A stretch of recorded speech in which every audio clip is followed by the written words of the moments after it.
everyone. Good morning, good afternoon, good evening. I always say all three because whether you join us live or later on demand, we want to welcome you to the 5th session of the INSITE 2021 webinar series. We are so excited to bring an all-star team together with you to talk personally about starting your own trucking business. Today's focus being all treats and no tricks. My name is Leah Shaver. I will serve as host and moderator of our conversation. I have to thank you for what you are doing to keep our country moving through this difficult time. Thank you to those of you who work from sunup to sunset and all the time before, after, and in between, especially taking the time to join us here today. Over the course of a very eventful and tumultuous last 20 months, as professional truck drivers continue to deliver necessities across North America, I am always cheering for you. I worry about you. I hope the best for you. And today, I am so very happy that we are able to connect with you. Before we introduce our panelists and as we give attendees another moment to join us, I'm going to share a couple of notes about today's discussion. First of all, the INSITE 2021 online series is being presented by the folks at Expediter Services. ES is a leader in capacity solutions and ownership opportunities. Expediter Services is pleased to have Stoops Freightliner serve as the title sponsor for the INSITE 2021 series. Now, our webinar series is only one part of the INSITE 2021. ES is also producing the INSITE 2021 podcast series. Through the podcast, we offer listeners an in-depth look at key issues and opportunities in the trucking industry. To listen to the podcast series and to get the latest news on the INSITE 2021, please visit successintrucking.com. I want to share a couple of pointers with you about the platform that we're using today. First of all, if you are viewing on your phone or mobile device, we recommend that you turn it to the landscape or side position. This is going to give you the widest possible screen for viewing the slides. And lastly, in the upper right-hand corner of your screen on Zoom, you are going to see an option for view, and you'll want to choose gallery view. This too will give you ideal viewing conditions. This is a live webcast. We are taking your questions. If you have an ask or interest, please send it to us through the question platform via chat. That's at the bottom of your screen right below my face here. We are planning to answer your questions at the end of the event. And if in case we're not able to answer live during the session, we will respond to you via email. If you're watching the replay of today's webcast, I still encourage you to submit any questions. You can do that through the chat or send us a note. Our contact info will be available at the end. And again, our web access is successintrucking.com. You can always send us a note there. Now, lastly, if you happen to encounter a technical issue during today's event, use the chat to describe the issue you're experiencing. We do have a dedicated team member who will respond to you and address any technical issues related to the platform. All right, let's get this party started. In this edition of the INSITE 2021 webinar series from Expediter Services, we are going to explore our comprehensive support, the services, the market. I've got a couple of experts with me that are going to share with you the parts of the ES community that ensure that you will never stand alone. Joining me for today's discussion are Jason Williams, President of Expediter Services, and Jeff Tacker, Chief Operating Officer of Expediter Services. He's the chief of many things, but we'll keep it simple for today. Now, lastly, myself, a brief introduction. My name is Leah Shaver. I own and operate the National Transportation Institute. We serve information and support to folks that employ or contract with professional drivers or work with companies that do. We aim to deliver opportunities for fleets to grow, to attract additional workers, and expand in their marketplace with an appropriately compensated, engaged, and retained workforce. We also work with other vendor service organizations just like us to expand in the trucking industry. I serve as an officer on the board of directors of the Women in Trucking Association, on the board of directors of the Next Generation in Trucking Association, and I work part-time as a talk radio host on SiriusXM's Road Dog Trucking Radio. You can catch me live the first Thursday of every month. That would be next Thursday by chance. from 4 to 7 Eastern on Road Dog Live and on demand on the SiriusXM app. When it comes to the topic at hand, though, for 26 years, we have concentrated our studies at NTI on professional driver wages, best practices, and programs. We look at every aspect that relates to professional drivers from before you entered the industry to training, to perks and programs, to owner-operator success, and everything that impacts the trucking industry and market. And most importantly, what influences your paycheck, like capacity, supply, and demand. We're going to talk about a few of those things today. Successful organizations have to monitor rapidly changing conditions, manage expectations, leave room to pivot when necessary. How many times has that been true over the last year and a half? It is so crucial at all times to monitor economic conditions that impact your business and align with folks that protect your business by knowing your business and support your goals and knowledge bank during both certain and uncertain times. Ironically, we're going to talk about that today too. Despite the pandemic, we are operating in an environment that I've been quoted to repeatedly as 2018 with complications. We have incredibly high demand, rates continue to escalate, but we are net short capacity in nearly all markets and now all segments. There has never been a more in-demand time for folks to become owners in the industry, to grow their fleets, and to expand the operations. Now, I know it's hard to believe, but I'm even going to share the mic today. So Jason, I am going to hand it off to you. I want you to reintroduce the ES family of companies and why potential owners want to be on the front side of this curve, establishing, building foundational growth.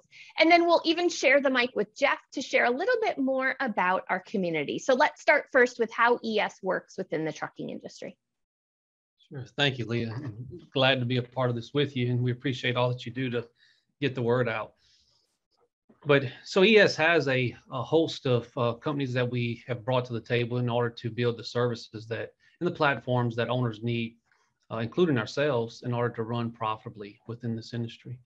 So we have an insurance platform. We have a service platform that's more day-to-day expedited management services that's there to help owners on their day-to-day issues, 24-hour, 7-day-a-week roadside assistance, things of that nature. We also have a financing department to help those who are trying to get started, with a truck or needing to upgrade a truck or what have you. We also have Expediter Services, their own company fleet that they will actually have access to let people come in and drive in order to try it before they buy it. So they can come in and try the industry. And that's not just straight trucks. It's also tractors, and it's no longer just an expedite, and it's also across the board in other industries as well. So we've tried to, respond to needs as they popped up from the community, and that takes time, and it takes a while, sometimes to respond to that. But we do listen, and we try to build out the service that's requested to attack that need. What's unique about this market, Leah, is that most businesses failed in the first 3 years. It's normally not from a lack of talent level or ability. Most people have done research in any business that they've started, and they know they have a talent for it or a passion for it. But usually, since the entrepreneur is also the labor in the truck, they run out of energy, they run out of emotional, strength, they run out of cash. All of these things come to bear. And so what we try to do is, knowing that, is put together a group of services and a group of people to help folks work through those times and to know that they don't stand alone in that. This market in particular, it's a pretty safe time to jump out there and give it a shot. I mean, you've got, good rates, you've got good freight environments. Right now, if a motor carrier can't put freight on you, there's something significantly wrong at that motor carrier. So it's as good a time as ever to, if you're a driver or if you work in a warehouse or if you work in the office and you decide, I want to try going over the road, or I want to go ahead and, if I'm driving, try to go ahead and start the business and own the truck, or go from 1 truck to 2 trucks. Now is about as good a time as we've seen from a freight rate standpoint. You've got a pretty good runway in front of you to see some success, put up some cash, get ready for the market to turn, as it always does. So Jeff, Jason just shared that ES doesn't stop at financing the truck. Ensuring that independent contractors thrive in partnership really requires a different set of priorities than it does for company drivers and employees. Can you talk a little bit more about the community of support and services? And as Jason just said, in response to requests and demand over the years, the community that we support has grown significantly. Touch on both of those things. Yeah, thanks, Leah. And first of all, thank you for being part of the community, and thank you for being the MC of this webinar, the host, our in-house host, so to speak. So we appreciate it greatly. You're very welcome. Community of support and service. So when we start talking about the community, obviously we look at things differently than a lot of people in the industry. We look at it from the truck level up. So to do that, I would not want to not put front and center as one of the most important things. The key aspect of the community would be the independent contract driver, owner operators, and fleet owners. Everything that we've done inside of our community to offer the support and service is to support and service independent contract drivers, owner operators, and fleet owners. We care about them. We care who they are. We care what their concerns are, what their needs are, what their wants are. So our system and our community has been established first and foremost to offer support and service to the community. Inside of that community, we also have motor carriers. We support FedEx Custom Critical, Forward Air, Panther Premium Logistics, the service of Arc Best, XPO Logistics, and we have several other regional motor carriers that we support inside of our community. Not to stop there, we continue and bring vendors. The vendor services and the network of vendor services that we have start and are established by fuel, shop, tires, insurance, to name a few. Fuel, Loves, TA, Petro, Quick Trip, Ambest, South Brothers, and a few others that are spread across geographical locations. You mentioned Stoops, equipment supplier. We do business in our title sponsor of this webinar and of our community, the platforms that we have, Stoops Freightliner. We also do business with Dobbs Peterbilt. The other things that we bring, we have insurance platform and insurance services. So our community is made up of a group of people and a vendor network to bring advantages, opportunities, benefits, and services to the people that matter the most, which are the people that are in the truck. So one of the priorities of ES is to meet any owner or prospective owner where they are. Can you tell us how that looks to each of you and about the offerings at ES that would impact different folks at different points? Sure. And Jeff and I both, we come at some of these conversations from different perspectives because we're pushing different topics within the office. So not they don't disagree with each other, but they'll just be different points of view. So there's times where we have people come in, like right now, and there's equipment issues. We're trying to solve that. And I know we'll get into that later, but you try to go out and put out bids to solve a large question, and you try to bring the weight of the whole community to start getting that need met. There's other times it's money issues. So Jeff may be financing out there and say, I'm running into these no's, I'm running into these issues within the industry, I'm running into these hurdles at different times. And we take that and we hand that off to Paul, who's not on the call, but Paul, who turns around and takes that to the banks and say, look, you guys have to move. And what I'd want you to get a feel of, Leah, or I know you know us, but those who are listening and participating with us, is that we represent everybody in those conversations. So it's not, what solves ES's issues, it's what solves the community's issues, because that's how ES moves forward. And we bring all of those topics into the conversations, and you solve those you can. You wish you could solve them all. There'll probably be some listening and say, well, I had a question or I had an issue and you guys couldn't fix that. We cannot fix everything. We don't, we might try, but we just cannot fix every problem. But what we can do, if we can see a trend of need, we can package that up and take that to a vendor or take that to a supplier and say, look, we need help fixing this. Are you willing to help us? And to Jeff's point, the vendors we do business with because they say yes more often than they say no. They're at least willing to get creative. And if we ever feel like they're boxing us in and setting us to the side, we change vendors. We'll bring in somebody else to keep the whole community honest. So that's just from the, the company's perspective. We're constantly feeding that, into those who are making decisions and negotiating to say, make sure these needs are present in those negotiations and that you're trying to solve these problems. Some of them, it's a phone call. Some of them, it's, months. Some of them, it takes a market like we're in today where the market puts pressure and makes everybody change. And it's a great time to revamp things right now. We're doing that across the board. Jeff, anything to add on that, or shall I get into my hot topics? Let's get into your hot topics. Okay. I think sounds good. I'll just respond to one thing that Jason said. And, I've worked in trucking for 20 years. And in terms of coaching folks over the years, one of the things that I always say is to put yourself in a place of yes, right? To eliminate objections and figure out a way to say, what can I do? What can we do? How can we serve? And so there are many different reasons that ES has always been a good fit for me as far as being a customer and a partner. But isn't it interesting how when it comes to your overall philosophy, in general, you want to partner with people who say yes. The difference, though, that really stands out to me is that you want them to say yes from the truck up, not from the corporate level down, right? So taking into account the feedback and the asks from folks within the community, again, at whatever point that they are in their career, in their business search, in their they're seeking to just move themselves or their family forward. That's something that really stands out to me.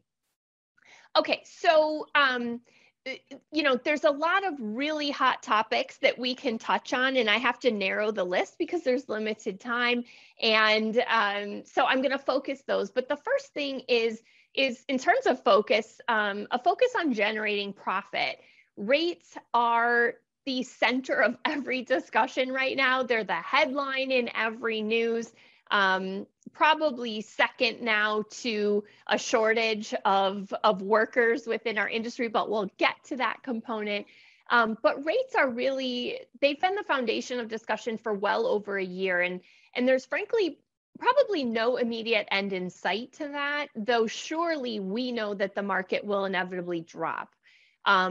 We said that, after 2018, but 2019, while a reduction from 2018 was still a very strong year for the industry. So we haven't seen a remarkable drop in quite some time, but certainly things will change from the way that we're operating today.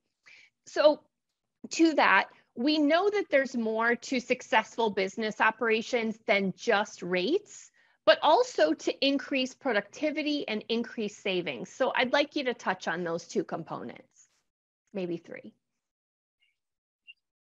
Sure. Well, we're always, trying to remind ourselves as well as those that we service, Leah, that you can't chase revenue only. You have to chase the expenses out of your business. I know, you own your business there, and you do know if you become satisfied with good revenue and you're not keeping your expense lines in line, you may not be actually seeing profits. They may not convert to profit. And so that's something that some people have a knack for. Some people are very talented with driving revenue. Some people are very talented in only, minimizing expenses. And normally those are divisions within companies, whereas within a truck, it's one person or two people, and they have to be able to do both of those things. So we do try to really, while we're glad that rates are going up, they need to move up. They, the drivers, the owners deserve to see increases coming. The industry is in a needed change to where it's being forced to make some decisions that probably should have been made 10 years ago. So that's a positive. But we also know that if all it is a revenue increase, if diesel goes up at the same time and your cost of insurance goes up at the same time, we know trucks are going up a percentage every year. We know used trucks are at all-time highs. So you start layering that on top of each other, you can have great rates, good revenue, expenses are now out of whack, and your actual month-end profits have not moved any at all. And so that's really the piece of it that we try to bring to the table, that whatever your revenue is, however you're generating it, you do need a community of folks to help make sure that it's protected, that you're getting the benefit and the buying power to convert that top line revenue all the way down to a profit number. And that's easily lost in peak season times like today. We see that quite a lot, where people are putting on a lot of revenue in the books, a lot of miles on the truck, and not realizing they're burning their asset up. That truck's getting more out, and they're not really generating any more profits than they were a year ago at lesser rates, because the expenses were also in line. So it's a balance. We're tickled with this environment, but it's not the the home run that solves all ills, just driving rates to the roof. That's correct, Leah. And just to add something to that, just to get a little more down into the weeds on that topic. So Jason mentioned top line revenue, which everybody wants to start there and go there. And that is great and wonderful. And they need it, deserve it, and should go after that. But the old saying, a penny saved is a penny earned. And along those lines, in trucking, pennies make dollars, and you have to watch the pennies. If you want to make dollars, you have to pay attention to the pennies. And it's easy to overlook that during times when there's a lot of things taking place. If a lot of fish are biting, you can get so excited and not be able to get any in the boat. So the end of the result is you need to be able to take something home to eat. And to take something home to eat, you got to watch your bottom line. Absolutely. And so the way we do that is obviously rate times miles is your top side, but we go after the bottom side as well. Just like we look at the industry from the truck level up, we want to look at a person's business from the bottom line up, not necessarily from the top line down, because everybody else looks top down. We want to flip it upside down and look bottom up.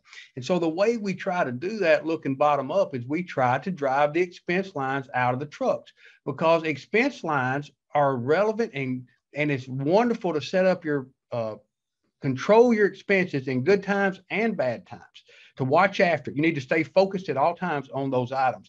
We have fuel discounts that, to our knowledge, are as broad and as deep as there are in the marketplace. And we've been able to bring our community. You talked earlier about the community of support and service. One way we support the community, one way we service the community, is to bring together a fuel platform that drives the expense out of your fuel purchases. We also have shop and tire discounts. So these things is going into the truck. And I know people are listening out there and everybody's saying, man, you're just talking very simplistic things. And I want to make sure that we come across that way, that it is very simple. We want to keep it simple. Absolutely. We want to talk about the fundamentals of trucking, because if you build your business on a good foundation, if you take care of the simple things, the big things will take care of themselves. So you build a house, a board at a time, a nail at a time. You start with a good foundation. We want to build this business with expense line item at a time on a good foundation, a good piece of equipment at a good motor carrier inside a good environment. So it's not much difference in building your business than it is building your home. And you want to do those things hopefully for longevity and an inheritance to you and your family. So don't forget, the intent and the focus of our community of support and service is to help you do better for yourselves and help you do better for your family. So we drive the expense lines: fuel, shop, tires. We also have insurance programs that are the broad coverages and low cost. So we pride ourselves with being a low cost provider in many areas. And it's not because we ourselves produce the products. We're not a fuel vendor. We're a servicer of the fuel vendor. We work for the fuel service companies, so to speak, to support our community. We're not an insurance person, but what we do is bring insurance offerings and work for the insurance providers for our community. We don't own shops. We don't own a tire manufacturer. But everything we've done is to be for the benefit at the truck level, to try to get those expenses and get those things out of their business line. And some of it, Leah, is counterintuitive in that we have people constantly, and motor carriers constantly want to look at us bringing our supporting capacity with them. And so we say, well, we promote in tractors, we promote the purchase of new trucks for teams, for sure, because in this environment, they will blow a truck up fairly quickly. And so when we look at that piece of it, we have motor carriers all the time say, well, look, can we start with a used truck Therefore, the notes aren't that high. So the motor carrier's hurdle to generating revenue to the truck isn't that high. And we let them know, we educate them, said, guys, the cost is either in the truck note, or it's in R&M, or it's in downtime, or it's in turnover to the driver. And if you start having a fleet owner, especially who has equipment in the shop, retention and turnover generation, you can't monetize that cost. And so all of that is part of keeping the expenses in line. And the vendors who come to the table with us, we have dealerships say, look, can we get you in this environment? They don't have new equipment. Can we get you to take some used equipment? You have to negotiate that away. We do have motor carriers come and want to present certain items and try to bring capacity to them. We say, guys, that's not real. We're not presenting that to the community. We do have vendors at times who come in and say, look, what about these options? And we vet them and we say, you know what? There's no profit in that to the truck. So no, we're not going to participate in that side. But what's positive is all of those conversations, all of our vendors, whether it be banks, dealers, shop, fuel tire guys, insurance folks, all of them have enjoyed that conversation. They know that we sit in the middle, and at times it's combative, but it's combative to the benefit of the truck. And what they have all bought off on the idea, and they've seen now for years, is that stability to the vendor is profitable, just like stability to a motor carrier is profitable, or to a fleet owner in that driver's seat is profitable. When you don't have to chase that customer and replace them month after month, then you can afford to take care of a good customer. And what is unique in our industry, everybody talks about turnover, and they talk about it being so high, and that generates lots of cost. And the vendors, especially in insurance, it's like a third of all cost of insurance is collections. Because people change motor carriers, you can't find where's your money coming from. And so it's a constant issue. But as soon as you stop and hold that community even, those collections just happen. Well, 30% of the cost can be taken out of the structure now.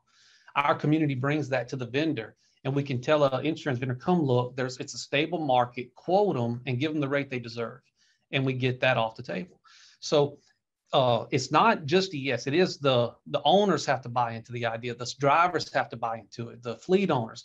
But then each vendor, we're proud of our vendor network. We think that we have as good a partnership, whether it be at the truck, at the motor carrier, at the vendors. We think our community has as good a partnerships working, even though at times it looks like they're competing with each other, as there is in the country. We have a great vendor network service.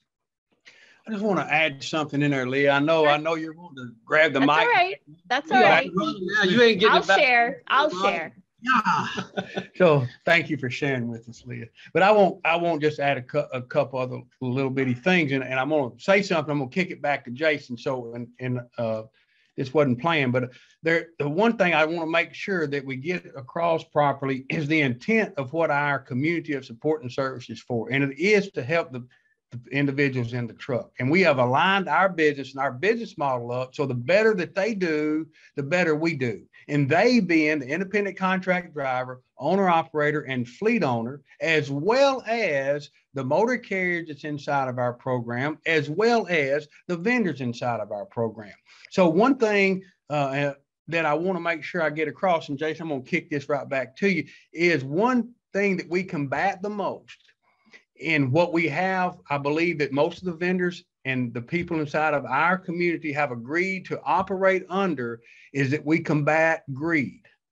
Now, wherever greed exists, every other evil thing exists. I'm just telling you. So I don't want to get off on an odd topic. But with that, Jason, I'll just kick that to you about how we combat the greed. Sure. So some of it's internal. So we've set up our contracts where we have to represent the truck. So one thing, we do it by choice, but by choice, we also wrote it into our contracts, Lee. And so if we don't represent the truck well, so we have at times, I'm gonna just give you one that's a hot topic for us internally. So fleet owners come, we're servicing fleet owners. Well, once we sign a contract with that fleet owner, some of them don't realize that they have recourse to us if we step over certain boundaries. So we wrote in to their benefit. They didn't negotiate this in. We put this on the table because we wanted to have good, clear visibility, and we wanted accountability within the agreements, that if drivers try to move, so think about how valuable a driver is today. If a driver tries to move from a fleet owner to us, not saying we never drop the ball, but if we go after their people, they have recourse. We admit fault. We admit that there's recourse, that we've damaged you, and you have recourse back to us. Now, do drivers ever call in and say, hey, my name's Billy and it's really something else, and they try to get, absolutely, it happens all the time.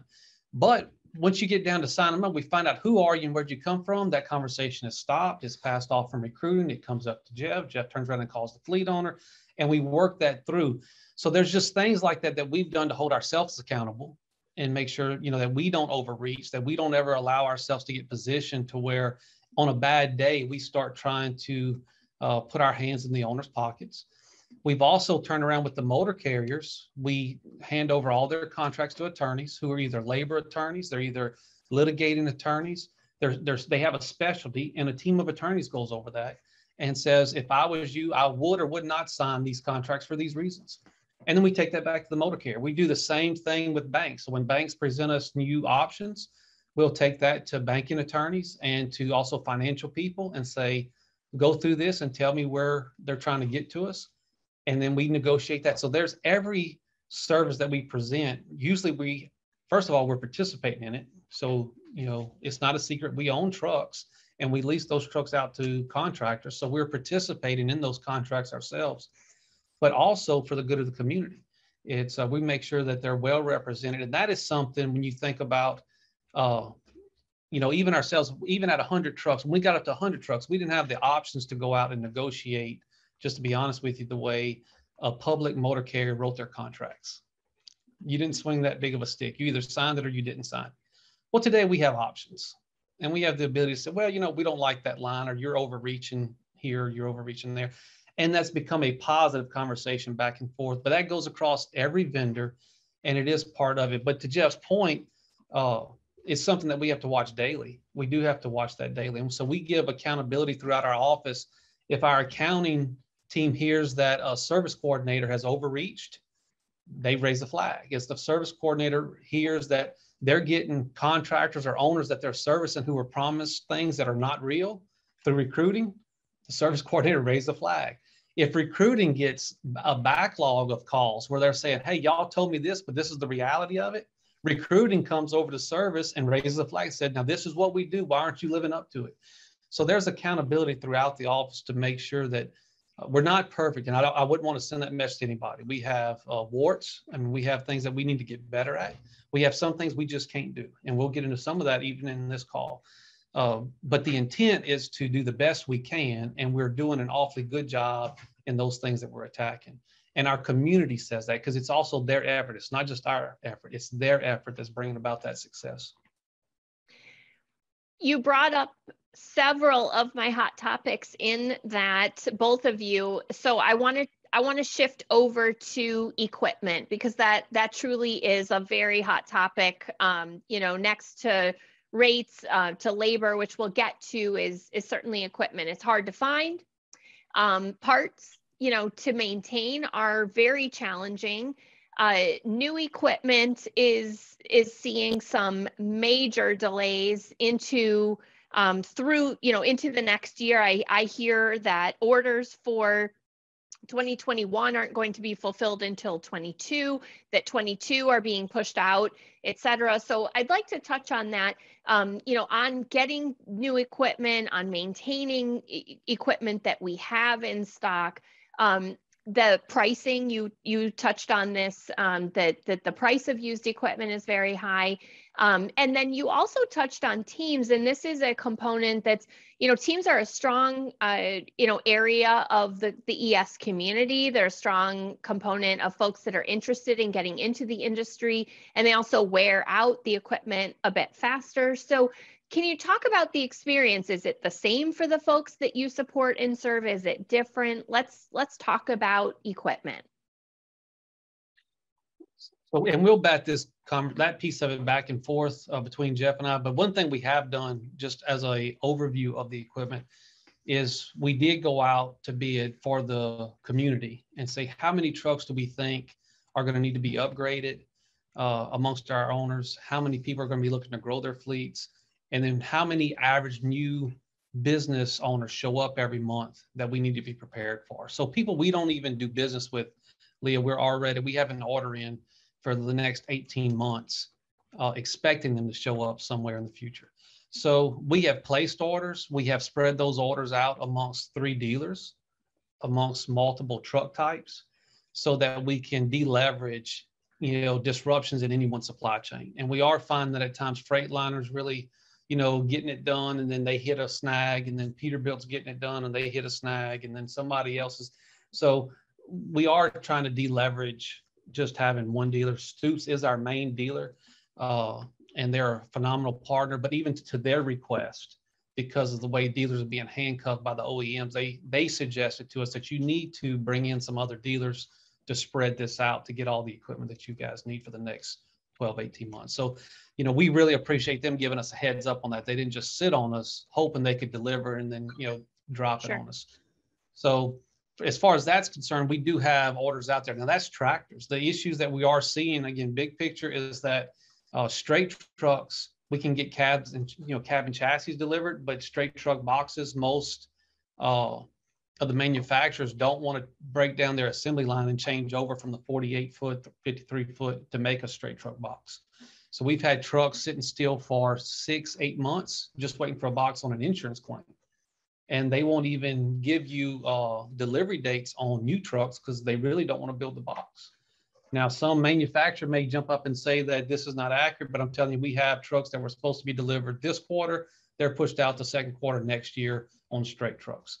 And it's not being able to get the cab and chassis. So we can get the vehicles on the ground.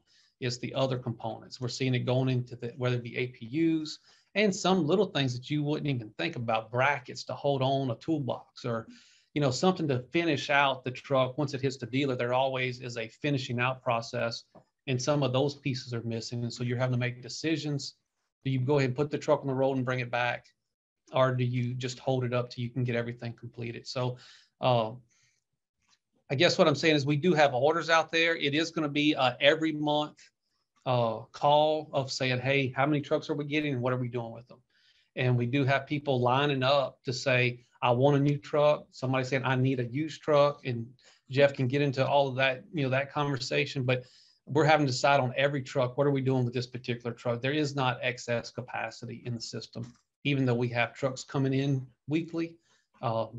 They could all be spoken for, but we're setting them aside. Truck sales is getting some, the new owner operators are getting some, ES is getting some for upgrades, and we're having to prioritize that throughout it. If somebody shows up off this call and wants a new truck, we're going to talk to you, and as best we can, we're going to get you a new truck. Is there anything we're not negotiating today? No, we're negotiating everything. So Jeff, in terms of the maintenance side, what happens when someone in our community really needs a vital piece, to repair and get back on the road, in the case of an insurance claim or just service in general? There's a lot of warranty work that's needing to be done within trucking in general. Yeah, sure. I'll touch that. Right before I jump into that, I do want to just hit a couple little notes on the other side, so to make sure we don't get any odd phone calls after this. We do have available equipment. We do have access to equipment, but I know we got some of our motor carriers on listening to us today as well. And yes, we have already allotted and committed the equipment that we promised you. And we're not giving your equipment away or selling it to somebody else. So I want to make sure I get that out, because we just didn't need an odd phone call after this saying, I thought you said those were my trucks. And so we have that. And Jason did hit it. Tractors is hot. We got access to more new tractors and used tractors than we do new straight trucks, because of the order cycle and because of part and supply chain disruptions. There's been and box topics with straight trucks it's causing. But specifically to your topic about parts and what has our community do or has it done, a couple of little things I'd share, just little stories. So for Stoops Freightliner, our representative, of course, Brian McCoy and the McCoy Group own Stoops Freightliner Truck Country. It's owned by Truck Country. And but our representative there, our finance representative and finance manager there is Dave Bibler, but our sales representative, Nate Meyer. And so just as an example in the way things take place, I'll share these quickly. We had an owner breakdown that we had financed a truck, new Freightliner that had came from Stoops Freightliner out of Fort Wayne, Indiana. And they were in Sacramento, California, and or somewhere in California, and the truck was broke down and they needed a knock sensor. And that knock sensor was on national back order and they couldn't get it. And then not to be offensive, but California's got some odd rules with aftermarket emissions and so on and so forth. And I'm no expert on California laws and don't ever want to be or plan to be. But with that, they had and I'm not being offensive to California, by the way, it's just the carbs. But everyone's with that, nodding. It's okay. Yeah. I know. But with that topic, so the dealership that the truck was at said they couldn't get it and couldn't help us with the part. I called Nate and said, Nate, we got this owner down. Is there anything you can do? He said, if he'll move that truck across the state line, he said, I can get the part overnighted. So, yeah, I keep hitting my hand on the table. Jay tell me don't hit my hand on the table. I get to talking, I get to pouncing. But anyway, that's a service. Now, I'm not saying we could do that every time. I can tell you that that's the intent, is to try to do it every time, because we know there's things going on and we didn't know if we could, how he was going to get it. He could have pulled it off a new truck parked out there waiting on a chip for all I know. I don't know what he was doing. I just know he said, I can help you, because that is part of the community and that's part of the service. So it's a kudos to Nate, but it's a Absolutely. thank you. And it's a what can you do, right? It's an example of an experience in the community where the service and support is thinking about what can I do? How can I say yes? Rather than just saying, I'm sorry, I can't help you in California. That is absolutely. If you're going to ask drivers to stay on the road, which the whole country did, and owners during COVID, and nobody knows, where am I going to get fuel? Where am I going to take a shower? How am I going to do laundry? And they're just figuring it out day to day. And they literally kept the country moving. If you're going to be able to do that, then there's no way that all the vendors who support those folks shouldn't have that same attitude of, we don't know what the problem is that you're going to face tomorrow, but when it pops up, we're going to try to figure out how to get you a yes. And our folks have that attitude and they keep that attitude. Yeah. We don't always get a yes, just being honest, because there's times where we just can't get it done. Sure. But we're trying. We had another situation where we had a dealer, a local dealer, a Peterbilt, Dobbs Peterbilt, and we had trucks on order, and they had some computer module chips that were being backheld. The truck was completed, all but the module, and there was a handful of those trucks. We had another truck break down that needed a wiring harness, and we had somebody from the office call the dealership and say, can you pull the wiring harness off one of those trucks, because it's dead in the water anyway until the chip module comes in that might be months down the road, and let's get that wiring harness shipped out and put on that other truck. Now, we can't strip all new trucks down, so please nobody call me and say, hey, you did it for them, you're not doing it for me, because I'm not saying that's what it is, nor are we trying to be a selecting of the person that we were helping. It would just happen to be, we helped the ones that was in the line that we could help, and we did all we could while we could do it. And then when that resource exhausted itself, that's all we could do. But those are two examples of what we've been able to do just in the parts category. We also have a very large presence at some other shops across the country. Jason mentioned that Stoops, Freightliner, Truck Country, is part of that grouping, and they have set us up with some special things.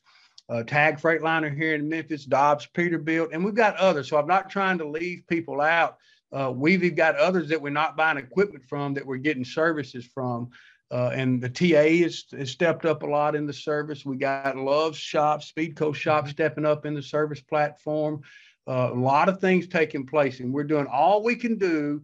And leverage is not the right word, but to utilize the support of our whole community for all for one and one for all. And I'd mentioned that before. So that's things that we're doing. All right. Okay, we're running lower on time. Always, it goes so quickly. So I want to make sure we talk about people. Another hot topic. We won't get into the debate on whether or not we have enough folks in the industry to do the work. In fact, I think more and more are coming over to understand what we've been sharing with the industry for all of these years. But the driver shortage is, again, the #1 topic in the trucking industry. It is a hot topic on every source of media. It's on local news stations. It's on national news. It's on international news. The waters are literally flooded with ships. The ports are lined up with folks that are waiting to get things unloaded. In the meantime, though, we stand out as far as people goes.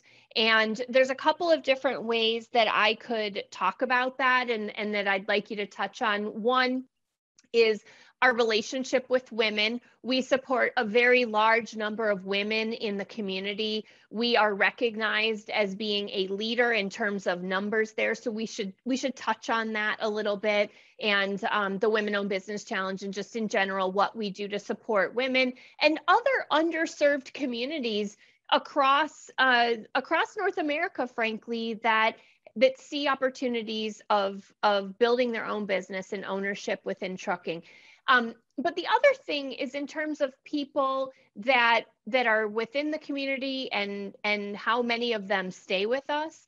And then lastly are your own people, your people that serve all of the folks that are in the community, that get us online for our conversation today. Whatever it is, let's talk about our people and how we work to solve the problem that so many folks are experiencing, needing more people. Sure. Well, first, I think you and I met, Leah, through Women in Trucking, I believe. We did. So, ES has a board position, and then you represent your company there as well. Excuse me. So, what we didn't know, we called ourselves just helping people. We did not call ourselves targeting, women nor a minority group. We called ourselves creating solutions to problems, and it was just to whomever.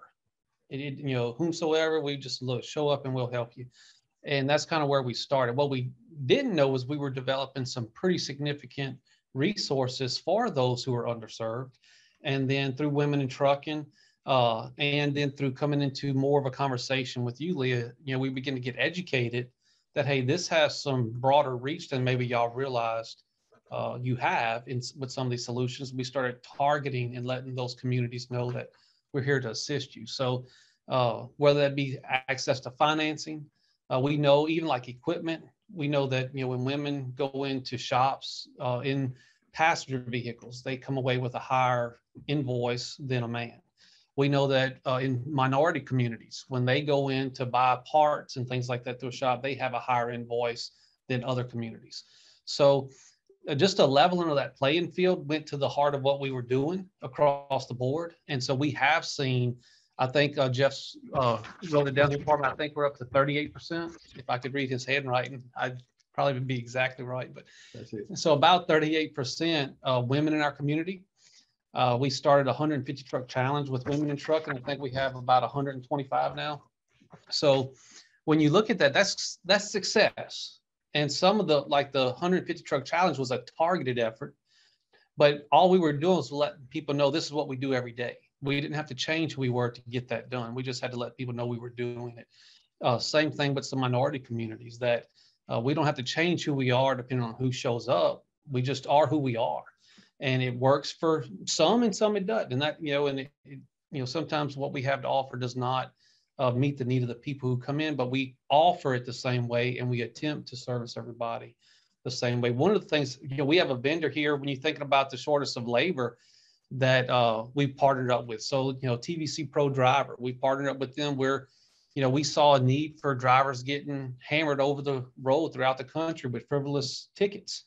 Or you get a ticket in Washington and you live in Florida, and how are you going to get back to argue that ticket? You can't. And so those kind of needs, we were able to partner with them, and they came into the community and they provide their services at a level that people can afford to protect their CDL. So some of this labor shortages, we do have to attract, and I hear you use that word a lot. You have to attract, you have to be able to recruit them, you have to be able to retain them. And it has to be an intentional process all the way through that. And what's amazing to me is sitting down with some motor carriers that it's a new thought today. Or you mentioned the news. It's a new thought today. It's a thought today because the boats are backed up from California to China. Had that not been the case, we wouldn't be having this conversation at a national level because they wouldn't have need to pay attention to it. And the difference that we have here is we have 16 years saying that ES, our community, and it goes to the people we hire people who like helping people. Now, everybody has stories where we couldn't do what they needed or what they wanted. So there are times we just have to say no. I had to share with someone yesterday who did not like getting told no, that sometimes the best thing we can do for you is argue with you. If you're wanting to reinvent the wheel on how to make a truck profitable, being told no and a good argument might be the best thing we can ever do for you. Certainly not to finance you, give you a truck and let you put your house on the line, your future on the line, and you lose it 6 months down the road. And now you really don't like us when all of a sudden we have to do workouts for how you're going to pay that truck off. So those are conversations we don't want to get to. So we don't mind having a good argument on the front side of a conversation in order to get to a good answer, not because we think we know it all, but forget ES or forget Jeff or I, we do service thousands of people and they teach us every day how to do it right. We watch them and we see who's doing it right and why. They don't all do it the same. They're all different. They all have a different personality. They have a different intent. They go about it. They put different amounts of times on the road. They have different credentials, different motor carriers, different parts of the industry, but they get it done. And so when we see somebody who shows up and we have to have an argument with them, we'll do that as well. And sometimes that's the best friend we can be to them, is to say no and argue with them. So I'm telling you all of that, the intent and the people, you do have to be able to retain and keep them, but you also have to make sure you don't bring in folks that it's not a good decision for them. And you have to filter down to those, not that you want to help, but those that your help is good for. And I know a lot of the data, Leah, that you will share with people is not just, don't change this because it's working, but this thing you think is working, you need to change it because it's not working. And I know you deal with public companies who won't take that conversation, who you have to argue with them for them to believe the very numbers that they're looking at. Well, I think one thing on that I hear you saying, and what's the result of not always giving the popular answer, or being willing to get to the solution, no matter the difficult conversation along the way.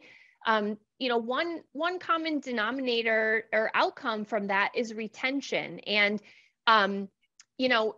I've run NTI for, it's nearing 7 years, and our customer retention level is probably 98%.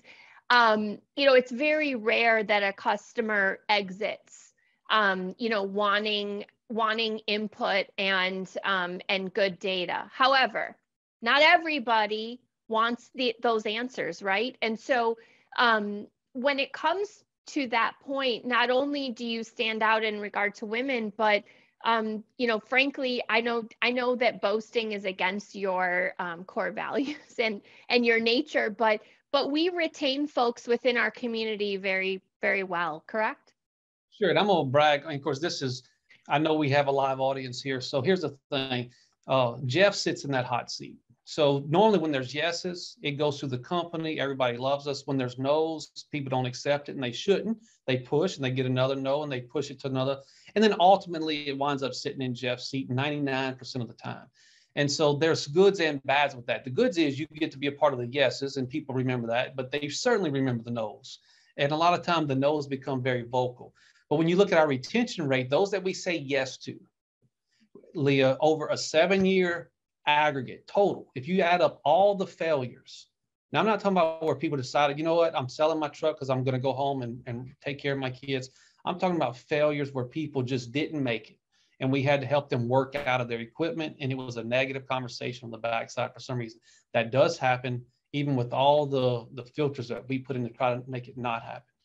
But you add up 7 years, which includes COVID, we're at a 3% failure rate. 3% over 7 years. That's not 0.5% a year. And so that's how come our dealers and our vendors show up. That's how come the banks show up. They say, you lend money better than we lend it. Would you please lend our money for us? We don't know how to do what you're doing.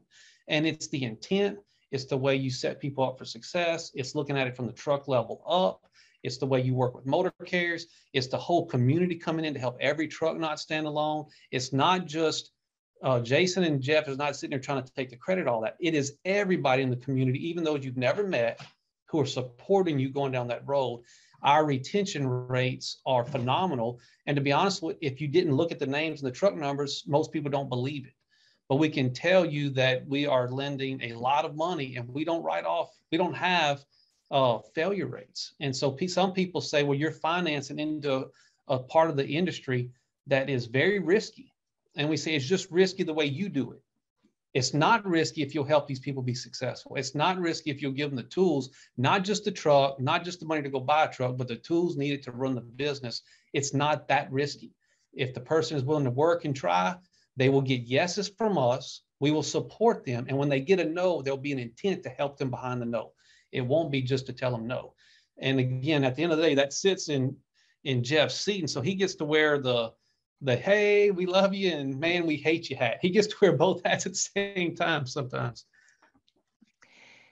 We are nearing in at the end of an hour, but I'm going to ask if y'all have enough time to just get through a few questions that I think are really strong that have come in from our attendees. So one that came up, and it's very quick because we've touched on it, the types of equipment and types of trucks that we have. We named some different vendors, but just in terms of manufacturers, I heard you say Freightliner, Peterbilt. Are there any others that we need to add to the list there? That's the main two. On the new tractor equipment, it's Freightliners and Peterbilt. We do have a few used Volvos because we had a relationship in the past, but it's Freightliners and Peterbilt. Very good, thank you. In terms of length of time, how long does it take to qualify to buy a truck? And I think this might be a good time just to remind everyone in briefly what the different options would be, and then the time that it takes in general throughout that lifeline. Sure. So we've got several ways. We have a try it before you buy it program, and it depends on how someone comes in. So we have our own proprietary credit box, and we establish and evaluate people based on attitude, aptitude, work ethic, and work history. So if I just give you a blanket time, you're talking about anywhere from 3 months to 6, 8, 10, 12 months, depending on that person. So while working. Yes. While working. Oh, yes. Okay. While working. Now, there are people that qualify because we do. What we've done is take the need of the industry and the wants and the desires of the industry, and we've been able to service the whole spectrum of credit profiles. So from entry or issues to non-entry and non-issues, we've tried to establish a platform to be able to service that the whole thing. So it's hard to give one blanket answer for the whole time. So some people could get financed instantaneously if they have real good credit and down payment, but a lot of people don't have that, and there's nothing wrong with having that. So we have a try it before you buy it, and we have a way to look at their attitude, aptitude, work ethic, and work history, and allow those things to stand in place of credit history, of good credit history and down payment. So that takes time it's like a courtship, so to speak. It takes time to get to know each other, them to know us to know them, know the motor carrier, function within the vendor network that we have to make sure that it's successful for them, not for us. For them, because if they're successful, we're going to be successful. So we're not trying to tell people no. Paul likes to say this: anybody can say no. It takes effort to say yes. Effort to say yes, especially when you're saying yes to people that everybody else has told no, or a lot of people told no. So we can help them all. But that's so the time from anywhere from a few days to a few years, depending on the person, and they got to work. Leah, labor is short, work's even more rare at times because it comes dressed in what? Gloves and overalls and gloves, and most people don't want to look at it. They look for the lexicon, they don't want to look for the gloves and overalls and work. Okay, still doing okay on time? May I jump in with a few more? Okay, good.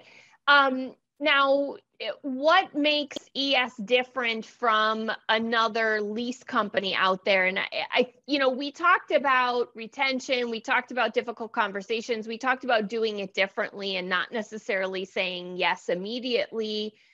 Is there anything else that we would add there? We talked about, some of our different options. Sure. Some of it may be rather than speak to that side, the only thing that's similar is that you can come and get a truck and get financing. That's the only thing that's similar between us and the other leasing options. What we bring to the table as far as whether it be we ourselves having the people on staff who will support you 24/7, whether that be with receivables, whether it be with cash flow topics, whether that be with roadside assistance, operational help, whatever that is, or legal challenges you may have, CDL support, just on and on and on. That's what really separates us. We are not a truck sales dealer. We are not a truck financing company. We are a small business generator. And anything you can think of that small business needs is the service we want to bring to the table for you. So it's just not comparable to other than we finance a truck and they'll finance a truck. So, branching off on that one, there's two more. One was, what do you do to help me after I purchase my own truck? And we've talked about, Jeff, you mentioned fuel, shop, tires, maintenance, insurance. So certainly there's access and affordability when it comes to the working components that supplement and keep your business moving. But are there other services that we haven't touched on? Sure. So when we sell a truck and we finance that truck and that truck runs back up under our owner operator program and it's in support of and under the community of our partner motor carriers, we have people in our office, we call them service coordinators. They help every day, all day. It's to be with them and walk them through and support them in things that's inside the truck, not the driving of the truck, but the frustrations and the pressures that come while you're in the truck. So we have that set up. We also have, go ahead. Before you keep, I just want to say this is a great opportunity to touch on our website, successintrucking.com, there is on-demand access to previous webinars, and we focused on, during the INSITE 2021 series, we say that 3 times fast, I dare ya. We focused on our service coordinators and introducing them to the community, contractors that work with them every day, that are driving, that are operating, that are utilizing those relationships in order to make their business run smoother and more profitable. So if there's any questions about those service coordinators, we have actually walked through that in detail as recently as just a couple months ago. Yeah, and Lee, the only thing I would say to answer that question, simply for someone is that we will meet somebody wherever they're at, whatever they happen to have need of. We even, have invested into people having mental health solutions, having access to after hours calls. These are not employees, these are trained professionals that we're rolling out now. It'll be coming out here in the next week or two for our whole community to be able to call in and just speak to someone who's a professional, because we know the chaos on the road that gets bound up in that truck that affects the business. And so it's a good thing for us to do for people, and it also supports their business. And so that's something else the community can never bring to the table. But we will do everything but drive the truck. We don't sell freight. We don't dispatch freight. We're not a motor carrier. We don't have the ability to get that authority because we service motor carriers. So we don't want to step on their toes. So we can help you at a motor carrier. We can help you know what freight's doing. We can help you know what rates should be doing. We can help you know what your additional endorsements can do for you. But we don't sell freight, dispatch freight. But neither can we drive the truck. If somebody will show up and put that work effort in before and after they purchase, there's not much we won't do to help them. Hey, real quick, Jason, expand on what we have Alan doing, just if you don't mind, to give an insight to that. Sure. So one of the things, we've done this from day one, but everybody knows, and Leah, you have tons of data that says the first 90 days are critical. And so here's what was unique. And I know we're time, but I'll just take time. And it's our time, so it's spur me along if you need to. Well, here's what we were seeing. We were doing some analysis on our financing, and we saw such phenomenal retention in it. And we were trying to figure out what's driving that retention. Well, what we came to find out was once someone decided what they wanted to do, it didn't matter what it was. Do they want to be a professional driver forever? Is that what they found? Some people come here and they think they want to own a truck and they start driving. So you know what? That's really what I want to do. I don't want to own. I want to drive. I don't want the headache of ownership. And that's their niche, and they can do that profitably and successfully. Some come in and they say, you know what? I want to be an owner operator, not a fleet owner. They find that out. Some find out they want to be a fleet owner, and it goes from there. And so, but what we found that once somebody had spent enough time getting to know us and getting to know what we could do, us getting to know them, that whatever that decision was, they stayed with it. They lived with that decision. Our retention went from, you know, in the early conversation, you're trying to retain everybody. All of a sudden, after they're here 90 days, it's like 3.5 years. And you're like, my goodness, how do we get these people in the first 90 days to know this is who we are? And what it boiled down to, you're just not able to spend enough time. So over 90 days, you may talk to them, you know, a dozen times. That's not enough time to really get to know somebody. And so it's not that we changed anything we did, except we hired somebody and put a manager over the top of them to take people for the first 90 days. And he can't do anything other than go find your answer. That's what it doesn't matter. Is it a freight issue? Is it a safety issue? He'll go to the motor carrier. Is it an accounting issue? He'll go to our settlements department. Is it an operational issue? He'll come inside of our operations, or he'll move out to the motor carrier's operation, or he'll go to a vendor's operations. So it's a, how can I help you? And give me 90 days to prove that that's what we're trying to do. And that has driven retention as people have gotten comfortable. We're forcing conversations into the truck to try to get people to know who we are. And we have found that investment to be very worthwhile. Staffing that position up to again, to do nothing but spend time with the person in the truck to let them get to know who we are and help them make that decision as quickly as they can so that they can move on to their career, you know, as soon as possible thereafter. Jeff, I had interjected when you were going to make a second point. Did it get delivered, or do you have? Jason, he okay, touched it. very good. There's another question that I know comes up a lot, especially in this market, and I think we should touch on it.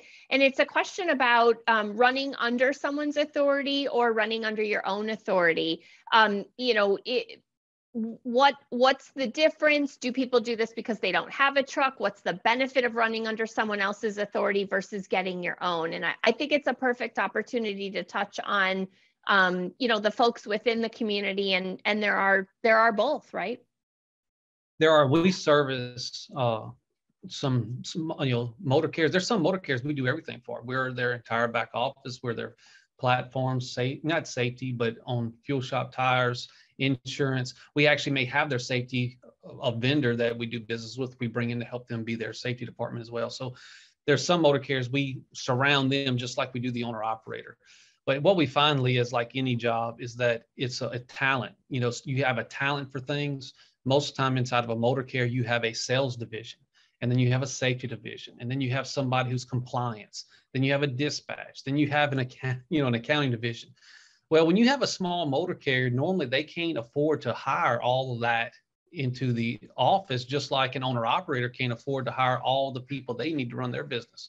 And so making that jump from an owner operator to a motor carrier, if you have the talent level to carry all those hats and wear them all, that can be, right now, that can be very profitable. The rates, again, are out there. There's miles out there. But what we see more often than not is that there's very few individuals who can do all things and do them exceedingly well. And when you become a motor carrier and you're running up and down the road, it's not just, now you move from revenue and you move from expenses on a truck to you move, do you know how to collect and keep a customer? Can you collect on your receivables when that customer doesn't pay and not burn your customer and run them off? That's a talent. And there's people who are professional at that. It's also when you have that accident, who's going to be the face of that accident? Do you have the wherewithal to walk through litigation with the attorneys and everything it takes to go, you know, to not have it put you out of business? That's a talent level, and that takes resources to do that. And some of those, on average, you know, most accidents are 2 and 3 year litigation processes. So that's hundreds of thousands of dollars in cost. So the costs go up. Now the risks go up, but so do the rewards if you can make that turn. And so what we tend to do is we encourage people, if, you know, whatever your talent level is, just like, are you going to be a driver, an owner, a fleet owner? But when you make that jump to motor carrier, don't think just because you can run a fleet, then, hey, I can dispatch my own freight. It's not about dispatching freight. It's not about negotiating with a broker. There's a business behind that motor carrier. And most of the trucks that we support run underneath a major motor carrier. We vet them and we make sure, do they have a real legal department? Do they have real insurance adjusters who will argue and defend the truck? Do they have they ever had charge-offs? Do they pay timely and do they pay accurately? All of these things that well, that is correct. And so all of those things that make a good business. And I think one of the shortfalls is that people see load board rates, they see a lot of miles, and somebody comes into a truck stop and says, hey, I did the same amount of miles as you, but I generated twice the revenue because I'm a motor carrier. But what they don't tell you is my auto liability is also $25,000 a year. And I may not even have it next year because I had an accident and they've threatened to pull my auto liability, which means I'm going to lose my motor carrier authority. It's all of that you start leveraging one person too much. And the minute that happens, you have a problem. So can it be done? Yes. Are there people getting it done? Absolutely. Will we support them in that? There's things we can do to support them in that. But we do think that an owner, operator, fleet owner, you're betting the farm when you make that move. You better make it, because if you fail, now with CSA, of course, you know this, Leah, they're tracking those failures. Used to, you could run from them. Now they're tracking them. If you close a motor carrier down and you didn't pay somebody, or you didn't pay out a claim, or you didn't pay an insurance company, the industry is not forgetting that. Your likelihood of being able to come back into the industry as a motor carrier is very small at this point. And if it is, speaking of folks who don't like to say yes, right? I would say that we are one of the most over-regulated industries, and certainly the industry looks for more opportunities to say no than they do to say yes. Absolutely. We think that it's your best bet, and we're wrong for some people. So when I say this, I know there are some people who prove me wrong every day beyond what they do. But for most people, their best bet is to operate underneath a good partner who provides them that umbrella of protection in good times and bad times. Because freight's not going to stay where it is. Rates are not going to be where they are forever. It will cycle down. And when it does, where are you going? Where are you going to get your freight? And if you've invested into a motor carrier and all that it takes to run that thing, it's hard to shift and go back underneath another motor carrier and continue operating.